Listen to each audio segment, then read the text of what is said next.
Frequency distribution और stem and leaf plot के ऊपर। ठीक है, तो फर्स्ट ऑफ ऑल हम देखते हैं फ्रीक्वेंसी डिस्ट्रीब्यूशन के बारे में।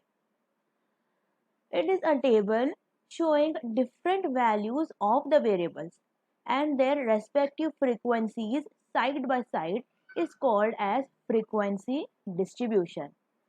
Frequency distribution is a statistical table which shows the set of all distinct values of the variables arranged in order of magnitude, either individually or in a groups with their corresponding frequencies side by side. Okay, तो काफी simple है। ये क्या होता है frequency distribution? ये एक table होता है। इस टेबल में वेरिएबल्स होंगे। ओके, वेरिएबल्स कैसे? या तो वो इंडिविजुअली लिखे होंगे या तो किसी ग्रुप में होंगे वेरिएबल्स, और उसके साइड में ओके वेरिएबल्स के साइड में कुछ नंबर्स दिखेंगे। तो उस नंबर्स का मतलब है कि वो कितने बार उसकी फ्रीक्वेंसी आई है, मतलब वो कितने बार रिपीट होगा, तो वो नंबर लिखा हुआ रहता है। एक एग्जाम्पल के तौर पे, जैसे कि ये एक क्लासरूम है, आप देख सकते हैं। ठीक है, तो इस क्लासरूम में आपको क्या दिख रहे हैं? इस क्लासरूम में स्टूडेंट्स है, तो कुछ गर्ल्स है और कुछ बॉयज है क्या नहीं? तो अगर किसी ने पूछा कि कितने गर्ल्स और कितने बॉयज है, तो नॉर्मली आप कैसा बोलोगे? ऑब्जर्वेशन के ऊपर फर्स्ट पोजीशन में गर्ल है, फिर एक गर्ल है, उसके बाजू एक बॉय है, फिर पीछे की लाइन में एक बॉय है, एक बॉय है, और फिर एक गर्ल है। ठीक है, तो ये ऑब्जर्वेशन की तरह आपने लिखा हुआ है। ठीक है, तो ये जो आपने लिखा है इसे हम बोलते हैं रॉ डेटा। ठीक है, और हमको इस रॉ डेटा को एक सिंप्लीफाइड तरीके से लिखना है कि हमको समझ सके। तो वो सिंप्लीफाइड तरीका होगा फ्रीक्वेंसी डिस्ट्रीब्यूशन का टेबल बनाने का तरीका। जैसे कि हमने एक टेबल बना दी। ठीक है, तो वेरिएबल्स क्या है हमारे यहाँ पर? बॉयज और गर्ल्स हमारे पास वेरिएबल्स है, और फ्रीक्वेंसी मतलब कितने बार रिपीट हुई है, मतलब बॉयज हमारे पास यहाँ पर है 3 और गर्ल्स भी हैं 3। तो इस तरीके से हम फ्रीक्वेंसी डिस्ट्रीब्यूशन का टेबल बनाते हैं। ठीक है, तो बेसिकली क्या होता है फ्रीक्वेंसी डिस्ट्रीब्यूशन में?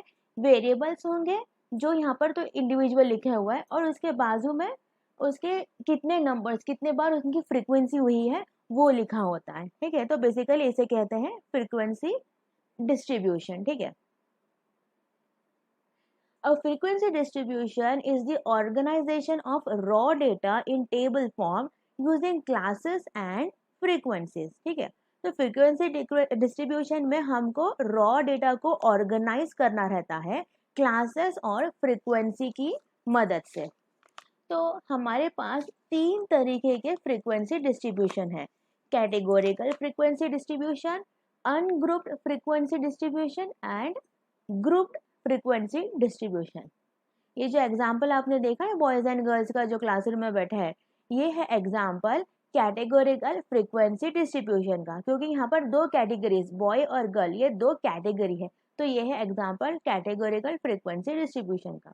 तो और भी एग्जाम्पल्स हम देखेंगे, जैसे कि यहाँ पर एक एग्जाम्पल दिया है, we checked blood group of 500 kids. ठीक है, तो 500 बच्चों का हमने ब्लड ग्रुप चेक किया है। तो ब्लड ग्रुप्स क्या है? O positive, O negative, A positive, A negative, P positive, B negative, A B positive and A B negative. ठीक है, तो ये ब्लड ग्रुप्स क्या हो गए? ये हो गए हमारे वेरिएबल्स, और उसके साइड में है उनकी फ्रीक्वेंसी। ठीक है, तो मतलब ओ पॉजिटिव वाले 250 बचे हैं, ओ नेगेटिव वाले 3 बचे हैं। ठीक है, तो ये हमारे ग्रुप्स है और ये उनकी फ्रीक्वेंसी है, और ये है example again categorical frequency distribution. ठीक है, तो ओ पॉजिटिव की एक कैटेगरी है, ओ नेगेटिव लोगों की एक कैटेगरी हुई, और उसके हिसाब से हमने उनकी फ्रीक्वेंसी लिखी है। ठीक है, तो कितने बच्चे ए पॉजिटिव में है, मतलब कितने बच्चों का ब्लड ग्रुप ए पॉजिटिव है, तो आप बोल सकते हैं 98। कितने बच्चों का ब्लड ग्रुप ए नेगेटिव है? 0, नहीं, किसी बच्चे का ए नेगेटिव ब्लड ग्रुप नहीं है। ठीक है, तो ये है फ्रीक्वेंसी डिस्ट्रीब्यूशन का एक एग्जाम्पल। नेक्स्ट, सपोज कि आप कोई डाई खेल रहे हो और आपने उस डाई को 10 बार फेंका। ठीक है, तो 10 बार क्या क्या रीडिंग आई ये देखते हैं। जैसे कि पहली बार आपको 3 आया, फिर 5 आया, फिर 6 आया, फिर 2 आया, फिर 4 2 5 1 1 5। ठीक है, तो आपने 10 बार डाई फेंकी और ये सारे आपको मतलब डाई के ऊपर नंबर्स आए। ठीक है, तो ये जो नंबर्स आए ये है आपके वेरिएबल्स। ठीक है, तो वेरिएबल्स 1 2 3 4 5 6। नेक्स्ट फ्रीक्वेंसी, मतलब कितने बार आपको एक आया डायपर, 1 2, ठीक है, तो 2 बार आपको एक आया। 2 कितने बार आया आपको, 2 आए, 2 बार। 3 कितने टाइम्स आया, एक ही बार आया। 4 कितने टाइम्स आया, वो भी एक बार आया। 5 5 3 बार आए, और 6 कितने बार आया, एक बार आया, ठीक है। तो यह है एग्जाम्पल अनग्रुप फ्रीक्वेंसी डिस्ट्रीब्यूशन का, ठीक है। अनग्रुप क्यों, क्योंकि यहाँ पर हमने ग्रुपिंग नहीं की, ठीक है, यहाँ पर हमने ग्रुपिंग नहीं की, और ये कोई कैटेगरी नहीं है।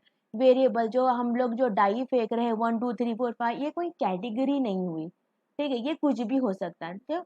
तो इसको हम बोलते हैं अनग्रुप फ्रीक्वेंसी डिस्ट्रीब्यूशन। अगर हमको ये ग्रुप्ड बनाना है तो हम वेरिएबल में लिख सकते हैं कि 1 से 3 कितने बार आए, 4 से 6 कितने बार आ गए। अगर हमने ऐसी ग्रुपिंग की तो हम बोल सकते हैं ग्रुप्ड फ्रीक्वेंसी डिस्ट्रीब्यूशन, लेकिन यहाँ पर हमने कोई ग्रुपिंग नहीं की, तो इसे हम बोलते हैं अनग्रुप्ड फ्रीक्वेंसी डिस्ट्रीब्यूशन, ठीक है। ये कैटेगरिकल फ्रीक्वेंसी डिस्ट्रीब्यूशन में भी नहीं गिरेगा, क्योंकि ये गर्ल बॉय ऐसी कोई कैटेगरी, या ओ पॉजिटिव ए नेगेटिव ऐसी कोई कैटेगरी नहीं है, ये एक वेरिएबल है, सिंपल सा वेरिएबल है। तो इसको हम डालते हैं अनग्रुप्ड फ्रीक्वेंसी वेरिएबल में, डिस्ट्रीब्यूशन में। नेक्स्ट ये जो आप देख सकते हैं, ये है आएगा एक एग्जांपल ग्रुप फ्रीक्वेंसी डिस्ट्रीब्यूशन का, ठीक है। तो ये जो टेबल आप देख सक रहे हैं, आप ऊपर ही देख सकते हैं टेबल के ऊपर कि ये क्या बता रहा है। This is serum cholesterol changes for 156 patients after administration of a drug tested for cholesterol lowering effect, ठीक है। So data are presented in order in which results were reported from the clinic, ठीक है।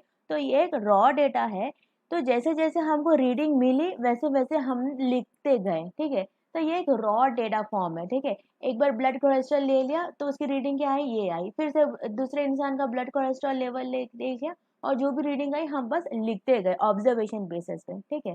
तो ये क्या है, एकदम raw data है, ये काफी बिखरा हुआ है, हमको कुछ ठीक से समझ नहीं आएगा, बस एक डेटा है, बिखरा हुआ एक रॉ डेटा है। लेकिन अगर हमने इसे इस तरीके से लिखे, ठीक है, तो अब ये टेबल काफी सिंप्लीफाइड फॉर्म में लिखा है। यहाँ पर क्लास इंटरवल लिखे गए हैं, जैसे कि -100 से -81 कोलेस्ट्रॉल लेवल में कितने लोग हैं, एक ही इंसान का कोलेस्ट्रॉल लेवल -100 टू -81 के बीच में। सिमिलरली -80 टू -61, ये जो कोलेस्ट्रॉल लेवल है ये 6 लोगों का आया है, मतलब 6 लोगों का कोलेस्ट्रॉल लेवल -80 से -61 के बीच में है, ठीक है। तो ये रिपोर्ट रॉ डेटा से ज्यादा सिंप्लीफाइड और ऑर्गेनाइज फॉर्म में लिखा हुआ है। तो ये है ग्रुप फ्रीक्वेंसी डिस्ट्रीब्यूशन का एग्जांपल, जहां पर हम वेरिएबल्स को ग्रुप या फिर क्लास इंटरवल की तरह प्रेजेंट करते हैं। और ये जो क्लास इंटरवल या रेंजेस है, इसे हम बोलते हैं अपर क्लास लिमिट, और ये वाला होगा लोअर क्लास लिमिट। क्लास मतलब ये है कि 1 2 3 4 5 6 7 8, ठीक है। तो ये क्लासेस है, तो हम बोल सकते हैं कि 8 क्लासेस है। नाउ जब भी हम फ्रीक्वेंसी डिस्ट्रीब्यूशन बनाते हैं तो दो चीजें काफी इंपॉर्टेंट है जिसे हमको कंसिडर करना है। एक चीज है कि कितने क्लासेस बनानी है, और दूसरी इंपॉर्टेंट चीज है कि जो क्लास इंटरवल है वो कितनी बड़ी होनी चाहिए। जैसे कि यहाँ पे -100 टू -81, -80 टू -61, तो 20 का हमने गैप दिया हुआ है। तो ये जो दो इंपॉर्टेंट चीजें हैं कि कितने क्लासेस होने चाहिए और कितना बड़ा क्लास इंटरवल होना चाहिए, इन दोनों का हमारे पास कोई परफेक्ट आंसर नहीं है। इन दोनों का सोल्यूशन डिपेंड करता है कि रॉ डेटा कैसा है और आपकी जजमेंट के ऊपर, ठीक है। नेक्स्ट और एक तरीका है क्लास इंटरवल बनाने का, और वो है जो बाउंड्रीज होती है वो कंसीडर करना। जैसे कि टेबल में देख सकते हैं, पहला इंटरवल है -100 से -81, तो इसकी जो बाउंड्री होगी वो हम लोग लेंगे -100.5 टू -80.5 ले सकते हैं। दूसरी क्लास इंटरवल आप देख सकते हैं -80 टू -61, तो इसकी जो बाउंड्री वैल्यू है -80.5 टू -60.5 ले सकते हैं। क्योंकि क्या होता है कि जब भी हम लोग कोलेस्ट्रॉल लेवल लेते हैं, चेक करते हैं, तो उसकी एग्जैक्ट वैल्यू नहीं आएगी, मतलब एग्जैक्ट इंटीजर नहीं आएगा, सॉरी, हमको एग्जैक्ट इंटीजर नहीं आएगा, हमको एक्यूरेसी चाहिए, और जब भी हमको एक्यूरेसी चाहिए रहती है तो डेसिमल पॉइंट में ही हमको वैल्यू आएगी, ठीक है। और अगर हमारे पास डेसिमल वैल्यू पे अगर पॉइंट आएगी तो हमको जज करने में काफी परेशानी आएगी। जैसे कि अगर रीडिंग आई है 80.6, तो हम लोग कहाँ पर डालें उसे? तो अगर हम लोग जो क्लास इंटरवल में अगर बाउंड्री डाल दें तो वो हम बहुत एक्यूरेट तरीके से क्लास इंटरवल में बिना किसी कंफ्यूजन को हम वो उसका क्लास इंटरवल का जजमेंट कर सकते हैं। ठीक है, तो ये था हमारा फ्रीक्वेंसी डिस्ट्रीब्यूशन के बारे में हमारा डिस्कशन। नेक्स्ट हम लोग देखते हैं क्यूमुलेटिव फ्रीक्वेंसी डिस्ट्रीब्यूशन के बारे में। A large set of data can be conveniently displayed using a cumulative frequency table or a plot। ठीक है, तो क्या होता है क्यूमुलेटिव फ्रीक्वेंसी में? अगर डेटा बहुत ही बड़ा है तो इसे बहुत ही आसानी से और सिंपल तरीके से क्यूमुलेटिव फ्रीक्वेंसी टेबल की मदद से उसका हम प्रेजेंटेशन कर सकते हैं। तो जैसे कि एक एग्जांपल लेते हैं, मार्क्स है 0 to 10, 10 to 20, 20 to 30, 30 to 40 और फ्रीक्वेंसी है 4, 7, 2, 9। मतलब कुछ एग्जाम हुआ है और 4 स्टूडेंट्स के मार्क्स है 0 to 10 के बीच में, 7 स्टूडेंट्स जो है उनके मार्क्स है 10 to 20 के बीच में, 2 स्टूडेंट्स के मार्क्स है 20 to 30 के बीच में और जो 9 स्टूडेंट्स है उसके मार्क्स है 30 to 40 के बीच में। और ये सारे फ्रीक्वेंसी अगर आपने एडअप की है तो मिला आपको 22। मतलब टोटल 22 स्टूडेंट्स ने एग्जाम लिखा और उनके ऐसे ऐसे रेंज में मार्क्स आए हुए हैं। तो अगर हमको इसकी क्यूमुलेटिव फ्रीक्वेंसी निकालनी है तो हमको जस्ट ऐड अप करना है, जैसे कि 4 + 7 11, 11 + 2 13, 13 + 9 22। तो जो लास्ट वैल्यू जो आएगी क्यूमुलेटिव फ्रीक्वेंसी में वो एक्चुअली पूरी फ्रीक्वेंसी की वैल्यू होगी। जैसे कि यहाँ पर टोटल स्टूडेंट्स कितने हैं 22, तो क्यूमुलेटिव फ्रीक्वेंसी में जो लास्ट रीडिंग आएगी वो टोटल नंबर ऑफ स्टूडेंट्स के ही होने चाहिए।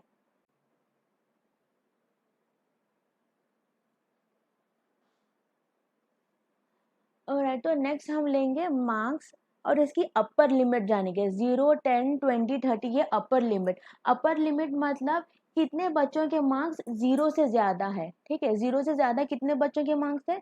22। तो सारे के सारे जो बच्चे हैं उनके मार्क्स 0 से ज्यादा ही होंगे। नेक्स्ट है मार्क्स 10, मतलब कितने बच्चों के मार्क्स 10 से ज्यादा है, तो हैगा 22 - 4, तो वो होगा 18। ठीक है, क्योंकि 4 बच्चों के मार्क्स 0 to 10 थे तो 22 - 4 मतलब 18 आ गया। ठीक है, नेक्स्ट कितने बच्चों के मार्क्स 20 से ज्यादा है, तो वो होंगे 11। कितने बच्चों के मार्क्स 30 से ज्यादा है, तो वो होगा 9। ऑब्वियसली जैसे कि आप देख सकते हैं मेन टेबल में 30 to 40 रेंज में कितने बच्चे थे? 9 बच्चे थे। सिमिलरली अगर हम लेंगे लोअर लिमिट 10, 20, 30, 40, लोअर लिमिट मतलब यहाँ पर 10 मार्क्स है तो कितने बच्चों के मार्क्स 10 से कम है, तो आंसर आएगा 4। कितने बच्चों के मार्क्स 20 से कम है, 20 से कम मतलब यहाँ पर 4 + 7, क्योंकि आप देख सकते हैं कि 10 to 20 के रेंज में 7 है और 0 to 10 के रेंज में 4 है, तो 20 मतलब 10 से कम वाले बच्चे भी 20 से कम वाले रेंज में ही आएंगे ना, तो इसलिए। सिमिलरली 30 से कम कितने बच्चों के मार्क्स है, तो 11 + 2 आएंगे 13, और 40 से कम कितने बच्चों के मार्क्स है, तो सारे के सारे बच्चे आ जाएंगे 22। तो बेसिकली हम लोग जो है लोअर लिमिट क्या है वो कंसिडर करते हैं। नेक्स्ट हम एक फार्मास्यूटिकल एग्जांपल भी यहाँ पर लाइक कंसिडर करेंगे। तो इस टेबल में देख सकते हैं frequency distribution for tablet potencies. ठीक है, तो जैसे कि 89.5 to 90.5। ठीक है, ये रेंज में जो पोटेंसी है, तो कितने टैबलेट्स की पोटेंसी इन रेंज में आती है, तो सिर्फ एक ही टैबलेट है। सिमिलरली 90.5 to 91.5 mg की पोटेंसी कितने टैबलेट्स की है? 0। तो कितने टैबलेट्स? नेक्स्ट 91.5 to 92.5 इसके बीच में कितने टैबलेट्स की पोटेंसी है? 2। 92.5 to 93.5 mg इस रेंज में कितने टैबलेट्स की पोटेंसी है? 1। सिमिलरली 93.5 to 94.5 mg इतने रेंज में कितने टैबलेट्स गिरेंगे, कितने टैबलेट्स की पोटेंसी इस रेंज पे गिरेगी, तो वो है 5। तो ये टेबल आपको समझ में आ गया होगा, राइट। नेक्स्ट हम यहाँ पर इसकी लोअर लिमिट यूज करते हैं और ये है उसकी करस्पॉन्डिंग फ्रीक्वेंसी। और अगर इन फ्रीक्वेंसी को हम ऐड करेंगे तो हमको मिलेगा आंसर 100। तो मतलब हमारे पास 100 टैबलेट्स हैं और उनकी पोटेंसी का डेटा हमारे पास दिया हुआ है। नेक्स्ट हम इसकी क्यूमुलेटिव फ्रीक्वेंसी लिखेंगे।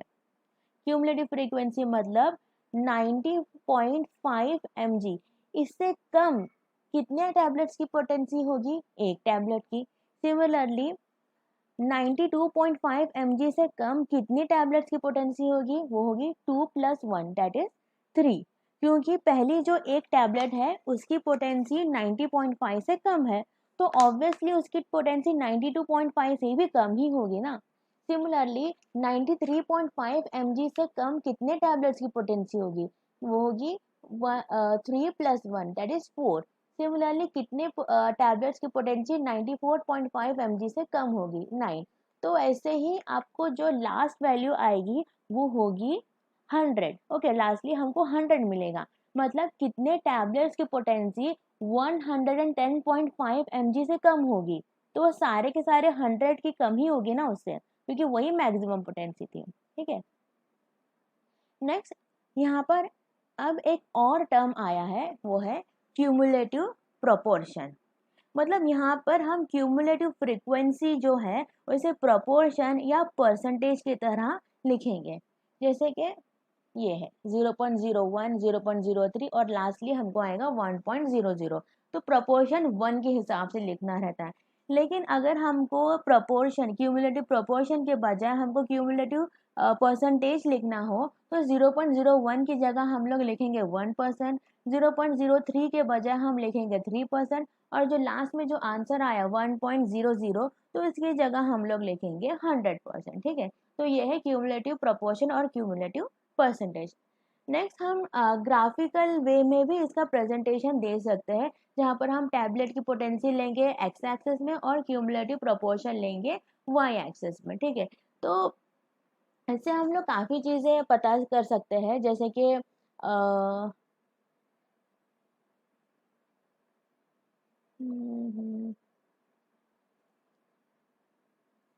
जैसे कि यहाँ पर आप देख सकते हैं, यहाँ पर अगर किसी टैबलेट की पोटेंसी 100 हो तो उसका क्यूमुलेटिव प्रोपोर्शन कितना होगा? 0.5। ठीक है, तो हम नो ये ग्राफिकल प्रेजेंटेशन से हमको ये भी पता चल जाएगा कि 0.5 ऐसे टैबलेट्स हैं जिनकी पोटेंसी 100 है, 100 mg है। ठीक है, नेक्स्ट लास्टली हम आएंगे हमारे टॉपिक के मतलब हमारी वीडियो के लास्ट टॉपिक पर, जो है stem and leaf plot. It is an expeditious and compact way of summarizing and tabulating large amounts of data by hand, known as stem and leaf method। ठीक है, तो यहाँ पर बेसिकली क्या होता है, हमारे पास एक बहुत ही बड़ा डेटा है, बहुत ही ज़्यादा डेटा है, तो हमको बस इसको टेबलर फॉर्म में, सिंप्लीफाइड फॉर्म में लिखना होता है स्टेम और लीफ की मदद से। तो ये होगा स्टेम और ये होंगे लीव्स। ठीक है, तो एक एग्जाम्पल लेते हैं और उस एग्जाम्पल के दम पर आप आराम से ये चीज़ समझ सकोगे। तो ये है आपके पास डेटा। तो डेटा में देखिए पहले क्या है? 11। तो जो 11 है, 11 का फर्स्ट डिजिट क्या है, फर्स्ट इंटीजर क्या होगा, वो आपको स्टेम पे लिखना है। जैसे कि यहाँ पे फर्स्ट इंटीजर है 1। सिमिलरली 67, 67 में जो पहला इंटीजर वो क्या है? 6। 54, यहाँ पर पहला इंटीजर क्या है? 5। 34, 34 में पहला इंटीजर क्या है? 3। 44, 44 में पहला इंटीजर क्या है? 4। 87, 87 में है पहला इंटीजर 8। 85 में पहला इंटीजर 8 है, 8 हमने लिखा हुआ है। 89 का पहला इंटीजर 8, वो भी हमने लिखा हुआ है। 98, 98 का पहला इंटीजर है 9। 45 का पहला इंटीजर 4, वो हमने लिखा हुआ है। 43 सब लिखा है। 23 का पहला इंटीजर 2 और 7, तो ऑलमोस्ट हमने अब लिख लिया है। तो यहाँ पर अगर हमने स्टेम देखा तो यहाँ पे क्या क्या दिख रहा है? 1 2 3 4 5 6 7 8 9, तो ऑलमोस्ट सारा ही है। तो हम स्टेम को जो है वो असेंडिंग ऑर्डर में लिख लेते हैं, 1 2 3 4 5 6 7 8 9। नेक्स्ट हम लीव्स बनाते हैं। तो लीव्स बनाने के लिए देखिए कि ये डेटा में ऐसे कितना डेटा है जहाँ पर पहला जो इंटीजर है वो 1 हो। तो ये है 11 और 10। तो 11 और 10 ऐसे हैं जहाँ पर पहला जो इंटीजर है, जो पहला डिजिट है वो 1 है, तो वो 1 जो आ गया वो स्टेम में हो गया और उसकी लीफ जो है वो उसका आगे के डिजिट होंगे, तो 0 1। तो हम बोल सकते हैं कि 10 और 11 इस डेटा में है। सिमिलरली 2 कहाँ पर कितने डेटा है जहाँ पर इसकी जो स्टेम है वो 2 है, तो 23 26 सिर्फ 2, तो ये जो इसकी लीव होगी वहां पर हमको लिखना है 3 और 6। सिमिलरली कितने ऐसे डेटा है जहाँ पर जो पहली डिजिट है वो 3 है, 34 31, तो यहाँ लिखिए 1 एंड 4। नेक्स्ट सिमिलरली इतने इन सारे डेटा में कितने वो ऐसे डेटा है जहाँ पर पहला डिजिट 4 हो, तो आंसर है 44 45 43। ठीक है, तो लिख लीजिए 3 4 5। सिमिलरली 5 पहला डिजिट कहाँ पर है, 54 52 अगेन 54, तो 2 बार 54 आए, तो हम लिखेंगे 2 4 4, मतलब 52 54 54 आराम से बोल सकते हैं। 6 पहला डिजिट कहाँ पर है, 67 63, तो यहाँ पर 60, तो लिखिए 0 3 7। सिमिलरली 7 पहला डिजिट कहाँ पर है, 79, एक ही है। 8 पहला डिजिट कहाँ पर है, 87 85 89 80, तो यहाँ पर लिखना है 0 5 7 9। सिमिलरली 9 पहला डिजिट कहाँ पर है, 98 91, लिखो 1 8। ठीक है, तो ये था स्टेम एंड लीफ प्लॉट। तो ये एक टेबुलर फॉर्मेशन के तरह है, मतलब अगर बहुत ही बिखरा हुआ और बहुत ही ज़्यादा डेटा है तो हम बोल सकते हैं कि डेटा में क्या क्या है आराम से। 10 है, 11 है, 23 26 31 34 43 44 45 52 54 54 60 63 67। ठीक है, तो ये एक हिस्टोग्राम फॉर्म या ग्राफिकल प्रेजेंटेशन भी बोल सकते हैं डेटा का। ठीक है, तो काफी सिंपल सा था ये स्टेम एंड लीफ प्लॉट। ये बस एक टैबुलेशन फॉर्म में हमको डेटा को लिखना रहता है। डेटा काफी बड़ा है तो उसको काफी सिंप्लीफाइड फॉर्म में, स्टेम एंड लीफ फॉर्म में या हिस्टोग्राम के ग्राफिकल फॉर्म में हम इसका प्रेजेंटेशन करते हैं। ठीक है, तो यही थी हमारी आज की video, frequency distribution, cumulative frequency distribution और हमारे स्टेम एंड लीफ प्लॉट के ऊपर। Thank you for watching.